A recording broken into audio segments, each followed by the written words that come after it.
Hello everyone, আজকে সপ্তমী দুপুর 1:30 মতো বাজে। আমরা বাসে করে যাচ্ছি মেদিনীপুর ঠাকুর দেখতে। গিয়ে নামবো জগন্নাথ মন্দিরে। বাসে যাওয়ার সময় দেখলাম রাস্তার পাশে ভীষণ পরিমাণে কাশফুল ফুটেছে, তাই ভাবলাম তোমাদের সঙ্গে শেয়ার করি। তোমরাও চলো আমার সঙ্গে কাশফুল দেখতে দেখতে মেদিনীপুর জগন্নাথ মন্দিরে। এবছর প্রথম মা দুর্গার দর্শন অঞ্জলি দিতে গিয়ে আমাদের ডেবরাতে, তারপর জগন্নাথ মন্দিরে। তারপর জগন্নাথ মন্দির থেকে বেরিয়ে আমরা পৌঁছে গেলাম মেদিনীপুর আদি মহাতাবপুর নজরগঞ্জ পূজা প্যান্ডেলে। আর এখানে গিয়ে কি হয়েছে জানো, আমি আমার মোবাইলটাই খুঁজে পাচ্ছিলাম না, মানে যে সেকেন্ড ফোনটা আমি ইউজ করি। তারপর বাবান বলল, মাসি তোমার রুমালের মধ্যেই তো ফোন, তুমি এমনভাবে ধরে রেখেছো, ভাগ্যিস হাত থেকে পড়ে যায়নি। বাবারে কি রোদ্র, তাকাতে পাচ্ছি না আমি।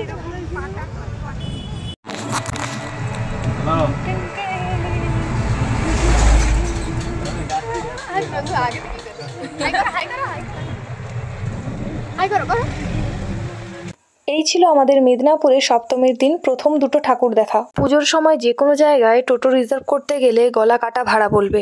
আমাদের মেদিনীপুর জগন্নাথ মন্দিরে পৌঁছতে পৌঁছতে দুপুর 2 বেজে গিয়েছিল, আর নো এন্ট্রি টাইম দুপুর 2 থেকে শুরু হয়। তবে এই যে টোটোটা আমরা নিয়েছিলাম, তিনি আমাদের নামিয়েছিলেন অরবিন্দনগর পুজো প্যান্ডেলে, আর ভাড়া বলেছিলেন 200 টাকা। 5 জনের 20 টাকা করে হলে 100 টাকা হয়। উনি আমাদের কাছ থেকে 200 টাকা চেয়েছিলেন। উনি তো নাছর বান্দা, শেষমেশ আমি ওনাকে 150 টাকা দিই। মানুষকে দেখে নিয়ে আসি। তবে আমরা কিন্তু টোটো রিজার্ভ করেই ঠাকুর দেখেছি, তার কারণ আমার দিদি পায়ে হাঁটতে পারতো না। ওর পা এত পরিমাণে ব্যথা যে আমরা হেঁটে দেখতে চাইলেও ঠাকুর দেখতে পারতাম না। আর আমরা টোটো রিজার্ভ করেছিলাম অরবিন্দনগর থেকে। আমার বোন আর দিদির মেয়ে ছবি তুলছে। মানু, ওই যে ওইখানে আমার দিদির মেয়ে আর আমার বোন ফটোজ নিচ্ছে। আর এটা হচ্ছে বিধাননগরের প্যান্ডেল।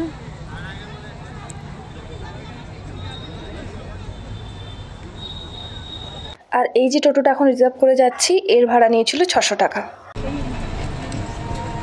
দেখতে পাচ্ছি এটাই ভালো। এখন আমরা যাচ্ছি টোটোতে করে। আমাদের এখানে আসতেই 2 বেজে গেছিলো। এই যে দিদির মেয়ে, ছেলে আর আমার বোন, এদিকে আমি আর আমার দিদি হেঁটে সবাই মিলে চলছে।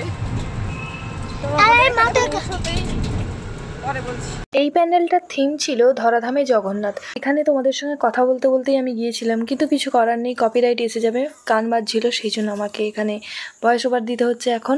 আর এই ছিল এখানে মায়ের রূপ।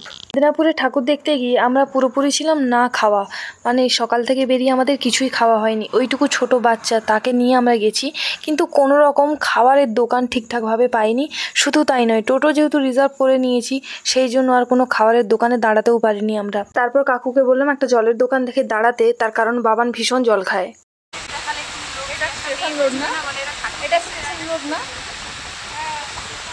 এখন আমরা আছি মেদিনীপুর স্টেশন রোডের কাছে। মোটামুটি টোটোতে ঘুরে ঘুরে 12টার মতো ঠাকুর আমাদের দেখা হয়ে গেছে। এখনো প্রায় 4-5টা দেখাবে। বাবান,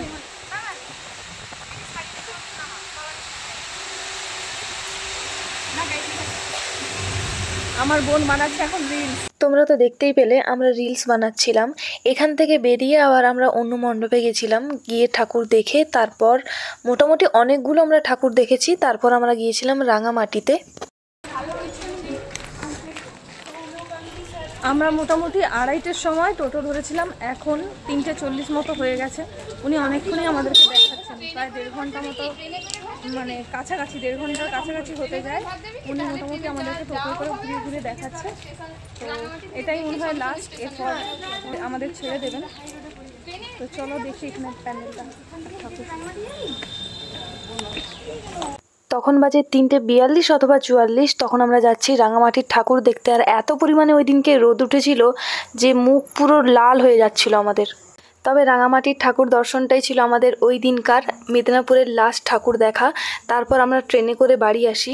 তবে চলো তোমরা আগে রাঙামাটির ঠাকুরটা দেখে নাও। আর এই ছিল প্যান্ডেল, এই ছিল রাঙামাটির মা দুর্গা। ওই দিন যেহেতু সকাল থেকে আমাদের সেভাবে কিছু খাওয়া দাওয়া করা হয়নি, সেই জন্য শরীরটাও খুব খারাপ লাগছিল, পুরো বিধ্বস্ত হয়ে গিয়েছিলাম। তাই মণ্ডপের ভেতরে যে চেয়ারগুলো রাখা ছিল ওখানে বসেই খানিকক্ষণ রেস্ট করে নিয়েছি। ওখান থেকে বেরিয়ে মেদিনীপুর স্টেশনে 4টের সময় ট্রেন ধরি, আর বাড়ি ফিরতে অনেকটাই লেট হয়। তারপর মোটামুটি 7:30 বাজে আমরা আইসক্রিম খেতে খেতে সকলে বাড়ি ফিরি। সপ্তমীর দিনটা আমাদের এইভাবেই কাটে। এরপর আসছি অষ্টমীর ব্লগ ভিডিও নিয়ে।